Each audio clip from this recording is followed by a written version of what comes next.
mengakui, tunduk, dan setia kepada negara kesatuan。观众朋友您好，欢迎收看10月3号的公视晚间新闻，我是黄佩涵。新闻开始，首先带您关心到的是，山图尔台风今天中午12点40分在高雄小港附近登陆，不止带来雨势，破纪录的阵阵强风更是破坏力惊人。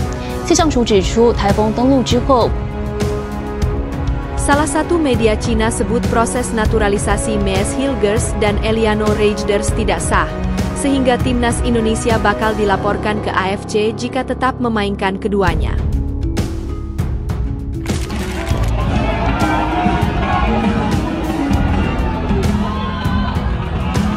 Wie van je familie komt uit Indonesië? Mijn vader. Oh, je vader? Goed zijn, maar ik zelf, ja, mijn familie is Molux. Ik zelf heb er niet heel veel mee dat hoe het vroeger. Pemain berjuluk Lionel Messi berdarah Maluku ini fix ingin gabung timnas Indonesia.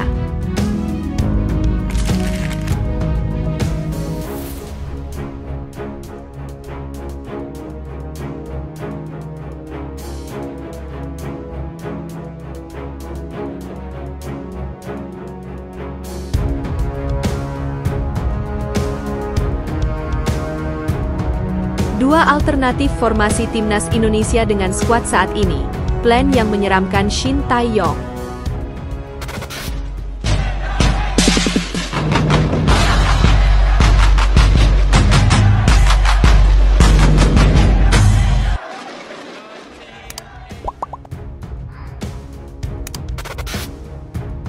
Salah satu media Cina sebut proses naturalisasi Mees Hilgers dan Eliano Reijnders tidak sah, sehingga timnas Indonesia bakal dilaporkan ke AFC jika tetap memainkan keduanya. Nama Eliano Reijnders dan Mees Hilgers sejatinya memang jadi sorotan para rival timnas Indonesia di putaran ketiga kualifikasi Piala Dunia 2026 nanti. Pasalnya secara statistik dan jam terbang, keduanya merupakan pilar penting serta jadi tumpuan tim di kasta teratas Liga Belanda.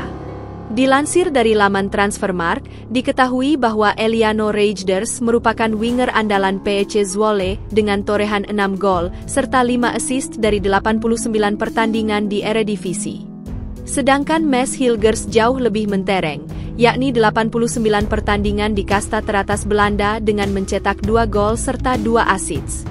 Berbekal catatan impresif tersebut, kehadiran Mees Hilgers dan Eliano Reijnders diprediksi bakal membuat kekuatan timnas Indonesia meningkat drastis di kualifikasi Piala Dunia 2026. Mees Hilgers dan Eliano Reijnders sendiri sudah resmi menjadi WNI sejak 30 Oktober lalu, di mana keduanya telah mengucapkan sumpah kewarganegaraan Republik Indonesia di Kedutaan Besar Republik Indonesia, KBRI Brussels. Namun menurut media Cina, 163.com, proses naturalisasi Mees Hilgers dan Eliano Reijnders dianggap tidak sah. Pasalnya, media tersebut menganggap durasi cepat proses naturalisasi Mees Hilgers dan Eliano Reijnders sebagai tindakan tidak lazim. Selain itu, 163.com juga menyoroti proses pengambilan sumpah WNI Mees Hilgers dan Eliano Reijnders yang tidak dilakukan di Indonesia.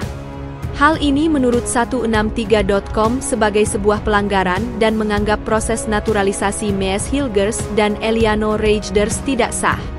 Menurut pemberitaan Sports Weekly, prosedur naturalisasi Hilgers dan Reijnders tidak mengikuti peraturan dan prosedur terkait hukum Indonesia, tulis 163.com. Selain itu, upacara pengambilan sumpah mereka tidak dilakukan di Indonesia melainkan dilakukan di Belanda. Hal ini tentu saja merupakan pelanggaran, tambahnya. Lebih lanjut, 163.com juga memperingatkan timnas Indonesia jika mereka tetap memaksa memainkan Mees Hilgers dan Eliano Reijnders, maka Federasi Sepak Bola Cina bisa melaporkan skuad Garuda ke AFC. Jika kedua pemain baru naturalisasi tersebut turun melawan tim Tiongkok, Persatuan Sepak Bola Tiongkok dapat mengajukan banding ke Konfederasi Sepak Bola Asia dengan alasan proses naturalisasi kedua pemain tim Indonesia tersebut tidak sah, tutup laman tersebut. Meski laman Cina menganggap naturalisasi Mees Hilgers dan Eliano Reijnders tidak sah, namun hal berbeda justru dilontarkan Ketua Umum PSSI, Erick Thohir. Pada Kamis, 3 Oktober 2024, Erick Thohir mengonfirmasi bahwa proses naturalisasi keduanya termasuk perpindahan federasi sudah rampung.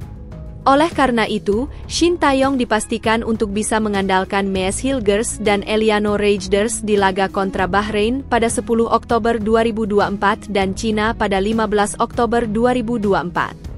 Hilgers dan Reijnders resmi pindah federasi, demikian keterangan yang diterima tvnews.com.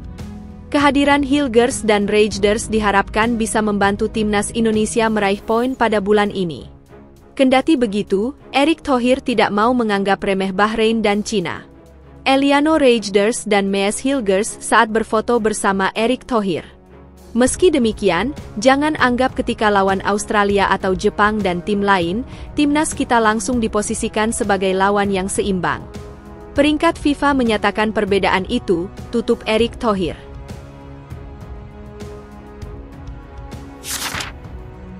Pemain berjuluk Lionel Messi berdarah Maluku ini fix ingin gabung timnas Indonesia.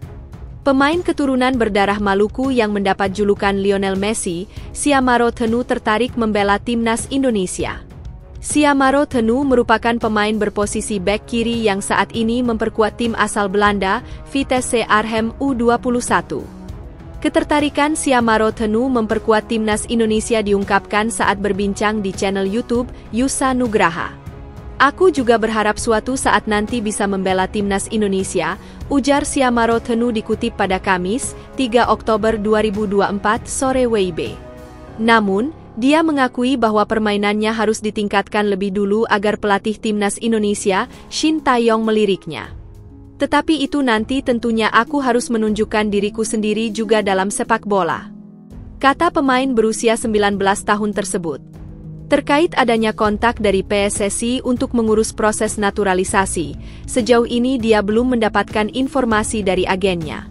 Setahu saya belum kontak dengan PSSI, karena hal ini lewat agen saya, katanya menjelaskan perihal proses naturalisasinya. Akan tetapi, dia mengira bahwa PSSI sudah mengontaknya melalui agen, hanya saja masih belum menceritakannya kepadanya. Mungkin sudah ada kontak, tetapi dia belum mau cerita. Tentunya aku terbuka, jadi berharap mereka akan menghubungi aku tentunya, katanya. Sementara itu, Siamaro Thenu mengatakan darah Indonesia datang dari ayahnya yang merupakan orang asli Maluku. Dia juga sempat bercerita pernah ke Indonesia pada 2014 lalu, atau lebih tepatnya ke Bali untuk liburan bersama keluarganya. Siamaro Thenu pun mengaku senang makanan Indonesia seperti gado-gado dan soto.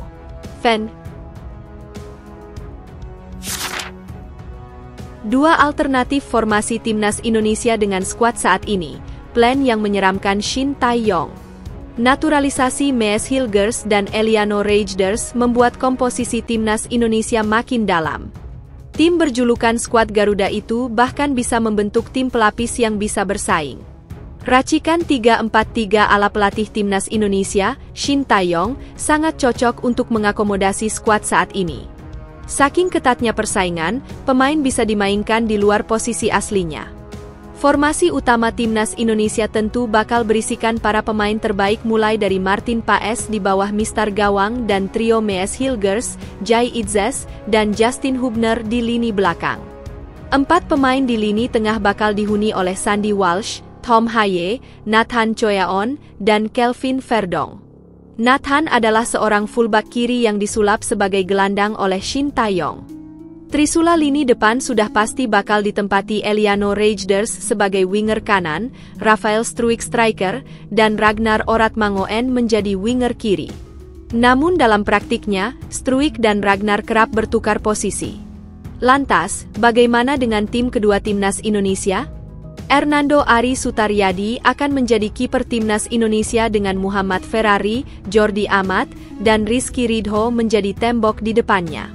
Ivar Jenner, yang tidak kebagian tempat di tim utama, bakal menghuni lini tengah tim kedua yang bisa berisikan Asnawi Mangkualam, Ricky Kambuaya, dan Pratama Arhan. Shin Tae-yong baru saja memanggil 27 pemain ke timnas Indonesia untuk melawan timnas Bahrain pada 10 Oktober 2024 dan timnas Cina pada 15 Oktober 2024 dalam putaran ketiga kualifikasi Piala Dunia 2026 zona Asia. Namun, Justin Hubner harus absen dari timnas Indonesia. Bek Wolverhampton Wanderers U21 itu masih belum pulih dari cedera yang didapatkannya ketika melawan timnas Australia pada 10 September 2024.